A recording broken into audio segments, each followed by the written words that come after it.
बिस्मिल्लाहिर्रहमानिर्रहीम। अस्सलामु अलैकुम वरहमतुल्लाहि वबरकातुहू। अज़ीज़ तलबा, पिछली क्लास में चैप्टर नंबर 4 का हमने टॉपिक डिस्कस किया था। क्या नाम था उसका? फोटोसिंथेसिस। और उस वीडियो में, उस सबक में हमने आपको समझाया था, ये पढ़ाया था कि फोटोसिंथेसिस जो लफ्ज़ है उसकी मीनिंग्स क्या हैं और फोटोसिंथेसिस की डेफिनेशन क्या है। याद आया? ठीक है। The process in which green plant make their fruit in the presence of light. Okay, वो अमल जिसमें पौधे अपनी ग़िज़ा तैयार करते हैं लाइट की मौजूदगी में। कौन सी चीज़ें इस्तेमाल करते हैं? पानी और कार्बन डाइऑक्साइड उसमें इस्तेमाल करते हैं ग़िज़ा बनाने के लिए। तो पिछली क्लास में ये चीज़ हमने आपको तफसील से समझाई थी और फोटोसिंथेसिस का एक तारुफ दिया था कि फोटोसिंथेसिस क्या है। तो उम्मीद है कि जो आपको समझाया गया था आपने उसको तवज्जो से देखा होगा, सुना होगा और आपको समझ में आ गया होगा। आज भी हम फोटोसिंथेसिस से मुताल्लिक़ ही गुफ्तगू करने जा रहे हैं और फोटोसिंथेसिस का जो प्रोसेस है उसे डिटेल में पढ़ने जा रहे हैं कि एक्चुअल उस प्रोसेस के दौरान क्या होता है और किस तरह प्लांट ग़िज़ा तैयार करते हैं। उसके लिए ज़रूरी है कि जो चीज़ें आपको पिछली क्लास में बताई गई थी वो आपके जहन में हों। नंबर 1 क्या क्या होना चाहिए? नंबर 1 फोटोसिंथेसिस की डेफिनेशन। फोटोसिंथेसिस के लिए जिन चीज़ों की ज़रूरत है, ठीक है, वो चीज़ें necessary thing for photosynthesis and products of photosynthesis, यानी फोटोसिंथेसिस में कौन सी चीज़ें इस्तेमाल होती हैं और उसके नतीजे में क्या क्या बनता है। तो ये जहन में होना चाहिए जो पिछले लेक्चर में हमने आपको पढ़ाया था। तो शुरू करते हैं आज की क्लास। तैयार हैं आप लोग? आपकी किताब में ये टॉपिक मौजूद है पेज नंबर 33 पर। पेज नंबर 33 सही। तो open the book and put out your pencils भी आपके पास होना चाहिए, हाइलाइटर आपके पास होने चाहिए ताकि जो चीज़ें मैं पढ़ा रहा हूँ, समझा रहा हूँ, उसमें से जो इम्पोर्टेंट पॉइंट्स हैं मैं बताता जाऊँगा, आप उन्हें हाईलाइट करेंगे और अपने अल्फाज में उसे नोट भी करेंगे। ओके, तो शुरू करते हैं। Today our topic is process of photosynthesis. Photosynthesis के अमल में क्या होता है? हमने आपसे कहा कि आपको ये मालूम होना चाहिए कि फोटोसिंथेसिस के अमल में कौन सी चीजें इस्तेमाल होती हैं। थिंग्स नेसेसरी फॉर फोटोसिंथेसिस, कितनी चीजें बताई थी हमने आपको?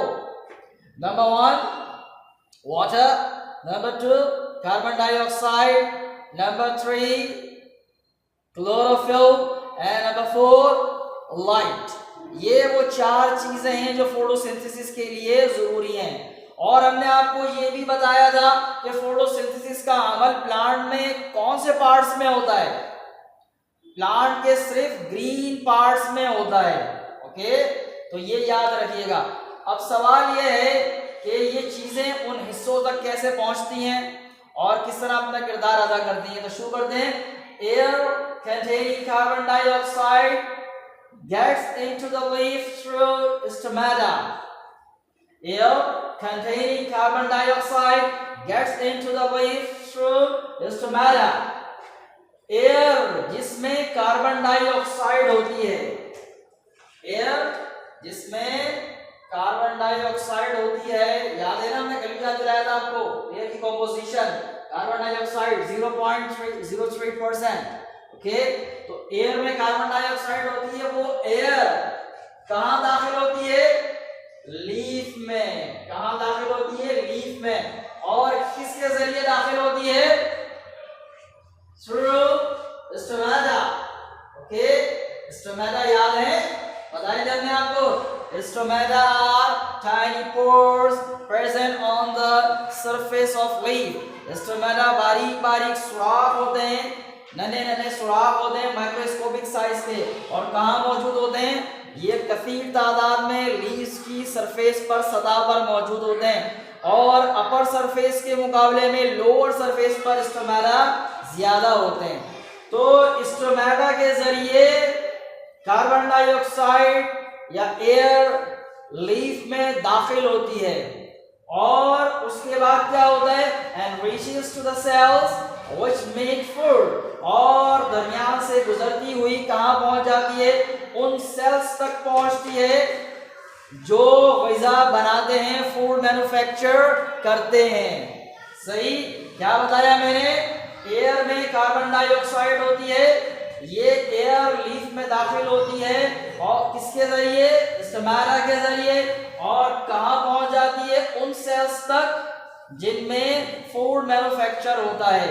ये जो लीफ के सेल्स है ना, इनके दरमियान इंटरसेलुलर स्पेसिस होती हैं, दरमियान में जगह होती हैं, वहां से ये मूव करती हुई अपने टारगेटेड सेल तक पहुंच जाती है, उन सेल में जो फूड मैन्युफैक्चर करते हैं।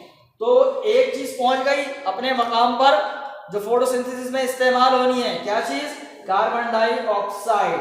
कार्बन डाइऑक्साइड नेसेसरी है ना, जरूरी चीज है। कहाँ पहुंच गई है? उन सेल तक पहुंच गई जिनमें खाना तैयार होता है। अब बकिया चीजें, दूसरी चीज water and mineral, water and minerals. Okay, ये कहां से आते हैं?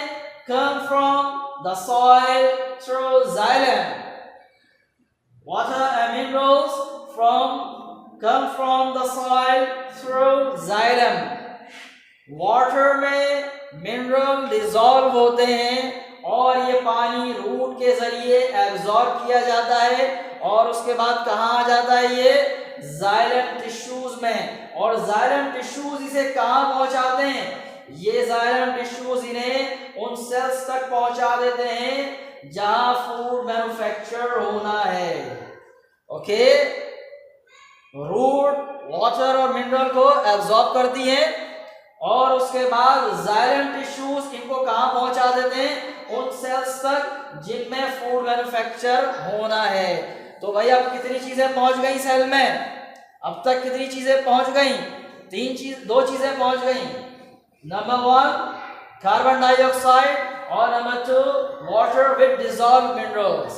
ये नमकियात हैं, पानी में हलशुदा होते हैं। ये दो चीजें पहुंच गई। अब कितनी चीजें बाकी रह गई? 4 पढ़ाई थी ना हमने। उस प्रोसेस के लिए जो चीजें चाहिए उनमें से 2 पहुंच चुकी हैं, 2 रह गई। क्या?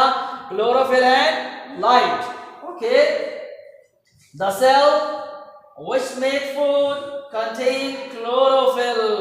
वो सेल्स जिनमें खाना तैयार होना है, उन सेल में ऑलरेडी क्लोरोफिल मौजूद होता है। हमने आपको कल बताया था कि क्लोरोफिल प्लांट में ही तैयार होता है। कल बताया था ना, कल के लेक्चर में, पिछले लेक्चर में हमने बताया था कि क्लोरोफिल प्लांट में ही तैयार होता है और ये उन सेल में जिनमें ग़िज़ा तैयार होनी है वहां ये पहले से ही मौजूद है। तो अब कितनी चीजें हो गई? 3 चीजें हो गई, carbon dioxide, water and chlorophyll. ये तीनों चीजें अपने मकाम यानी उन सेल्स तक पहुंच चुकी हैं जहां फोटोसिंथेसिस का अमल होना है। अब एक चीज रह गई, लाइट। उसके बारे में सुन ले। Chlorophyll absorbs light to make glucose। ये जो क्लोरोफिल है इसमें ये सलाहियत होती है कि ये लाइट को एब्जॉर्ब कर लेता है, लाइट को कैप्चर कर लेता है। सही, तो जो चीजें फोटोसिंथेसिस के लिए रिक्वायर्ड हैं, जरूरी हैं, वो चारों मुकम्मल हो गई। ये चारों चीजें जब मुकम्मल हो जाती हैं तो केमिकल रिएक्शन शुरू होता है। सही, वो केमिकल रिएक्शन इस इक्वेशन के जरिए शो किया गया है। केमिकल रिएक्शन हमेशा किससे शो किया जाता है? इक्वेशन से। तो ये चारों चीजें जब पहुंच जाती हैं, कार्बन डाइऑक्साइड, वाटर और लाइट और क्लोरोफिल, तो यहाँ केमिकल रिएक्शन होता है जिसको हम क्या कहते हैं? फोटोसिंथेसिस। यही तो आज हमने पढ़ना था, यही पढ़ना था ना। तो फोटोसिंथेसिस का अमल होता है और उसके नतीजे में क्या बनता है? Glucose and oxygen. सही, क्या तैयार हो जाता है? Glucose and oxygen. तो ये 2 चीजें तैयार होती हैं। प्लांट की रिक्वायरमेंट क्या थी? असल ग्लूकोज, और उसके साथ साथ ऑक्सीजन भी तैयार होती है। तो हमने कल भी आपको बताया था कि प्लांट ग्लूकोज को अपनी ग़िज़ा के तौर पे इस्तेमाल करते हैं और उसके साथ साथ ऑक्सीजन की भी उन्हें ज़रूरत है। तो जितनी ज़रूरत उनको है ऑक्सीजन की वो उतनी इस्तेमाल कर लेते हैं और बाकी क्या करते हैं? एनवायरनमेंट में रिलीज कर देते हैं, जो दूसरे लिविंग ऑर्गेनिजम्स के काम आती है। तो आज हमने क्या पढ़ा? Process of photosynthesis. Process of photosynthesis कहाँ होता है? फोटोसिंथेसिस का प्रोसेस मखसूस सेल्स में होता है। सही। उसके लिए कितनी चीजों की जरूरत है? 4 चीजों की जरूरत है। Carbon dioxide, water, chlorophyll and light. ये चारों चीजें जब जमा हो जाती हैं तो केमिकल रिएक्शन होता है इनका आपस में। सही। और उसके नतीजे में क्या तैयार होता है? ग्लूकोज। ये ग्लूकोज क्या है? ये कार्बोहाइड्रेट का एक मोनोमर है, कार्बोहाइड्रेट का यूनिट है, और ये प्लांट की ग़िज़ा है, प्लांट का खाना है। ये इसकी मदद से ही प्लांट अपने लिए एनर्जी बनाते हैं और उनकी जिंदगी बरकरार रहती है।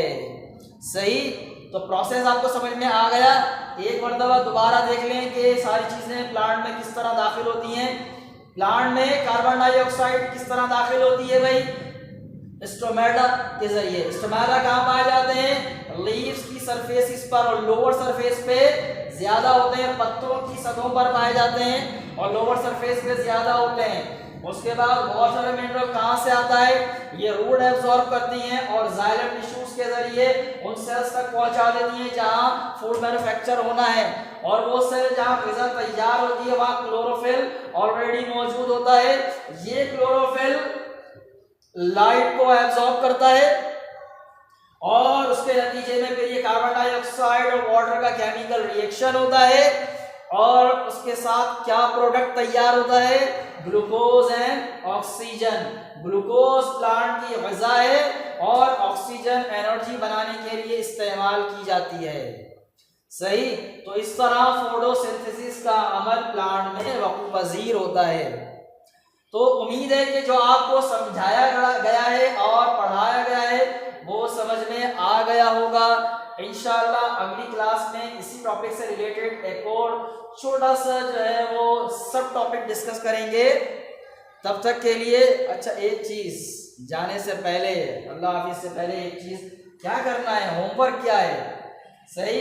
होमवर्क ये है कि जो प्रोसेस के स्टेप्स है ना जो लिखे हुए हैं कि किस तरह चीजें उन सेल्स तक पहुंचती हैं जिनमें ग़िज़ा तैयार की जाती है, ये सारे स्टेप्स को आपने याद करना है। मतलब ये जो पूरा प्रोसेस है इसको याद करना है और ये जो केमिकल इक्वेशन है इसे खास तौर पे याद करना है।